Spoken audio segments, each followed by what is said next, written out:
Jadi kisah ini tidak disebutkan ya berapa lama, Nabi dia sudah berobat ya ke sana kemari untuk kesembuhan anaknya. Ya.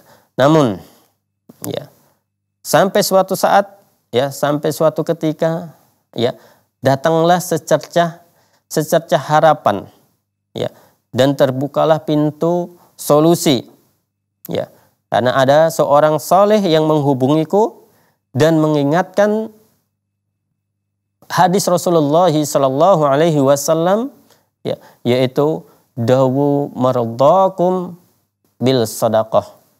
Obatilah orang yang sakit di antara kalian dengan sedekah. Ya. Jadi ada orang yang mengingatkan kepadanya ya, bahwasanya obatilah ya orang yang sakit di antara kalian dengan sedekah. Ya. Ketika mendengarkan hadis ini ya, maka orang ini adalah merupakan solusi yang belum aku coba. Ya. Dan ini adalah orang terpercaya yang menyampaikan ya perkataan ini. Ya. Orang yang terpercaya yang menyampaikan perkataan ini. Ya. Maka ya, kemudian setelah itu ya aku perbanyak sedekah. Ya. Berbanyak sedekah ya, bersedekahlah saat ini ya dengan niat agar putriku itu disembuhkan oleh Allah Subhanahu wa taala.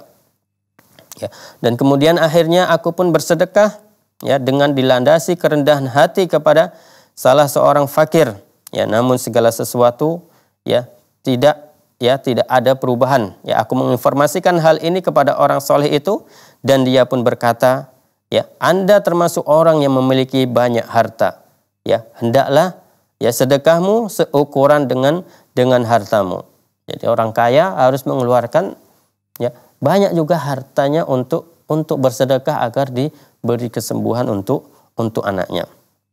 Ya, maka kemudian ya aku pun pergi untuk kedua kalinya dan mobilku kepenuhi dengan beras, ya, ayam dan barang-barang yang baik ya dalam jumlah yang sangat besar.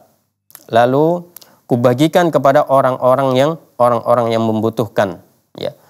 Karena kalau orang-orang yang membutuhkan ketika kita beri sedekah, kita beri makanan ya, mereka pun bergembira dengan sedekah yang kita berikan ya.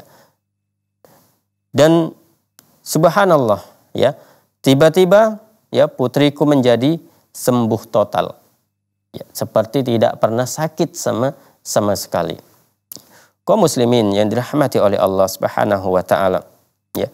Maka kemudian orang tersebut mengatakan, aku yakin ya bahwa sedekah adalah merupakan ya faktor penyebab kesembuhan yang terbesar. Ya. Sekarang ya berkat anugerah Allah Subhanahu wa taala, putriku yang selama 3 tahun ini tidak pernah terkena penyakit apapun. Ya, sejak itulah aku memperbanyak sedekah.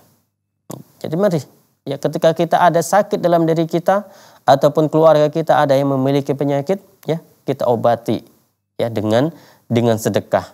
Ya. Jangan malah menggunakan obat-obat yang diharamkan oleh Allah Subhanahu wa taala, berobat ke orang yang berobat ya kepada hal-hal yang diharamkan oleh Allah Subhanahu wa taala. Ya. Misalnya berobat dengan ya perkara-perkara yang diharamkan oleh Allah Subhanahu wa taala, ya pergi ke dukun ya ataupun disuruh minum darah kelelawar dia lakukan ya, ataupun disuruh minum darah segar ya misalnya dari hewan-hewan yang halal misalnya ya, karena minum darah yang dari hewan yang halal juga tidak diperbolehkan. Ya, maka ini adalah berobat yang diharamkan dalam syariat Islam. Ya, jadi ketika kita memiliki penyakit kita tempuh. Ya, ketika kita sudah ya berikhtiar berobat ya ke dokter ya ataupun ke tabib yang lainnya tapi belum juga sembuh ya, sampai bertahun-tahun belum diberi kesembuhan oleh Allah Subhanahu wa taala ya, maka bisa kita coba dengan cara bersedekah. Ya. Sebenarnya kita pernah menyebutkan bahwasanya ya berobat dalam Islam yaitu diperbolehkan.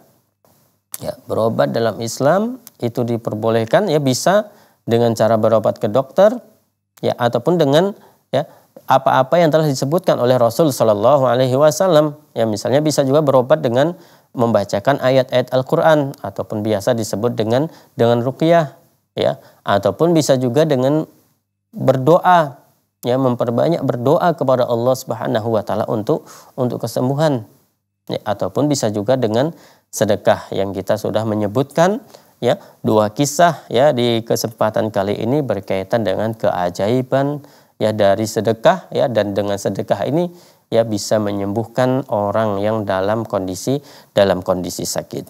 Ya. Kaum muslimin yang dirahmati oleh Allah Subhanahu wa taala, ya, maka dari itu, ya, setelah kita memiliki penyakit dalam diri kita, dalam tubuh kita, atau kita melihat saudara-saudara kita memiliki penyakit, maka kita bersedekah. Ya, kita keluarkan sedekah kita, ya, di jalan Allah Subhanahu wa taala.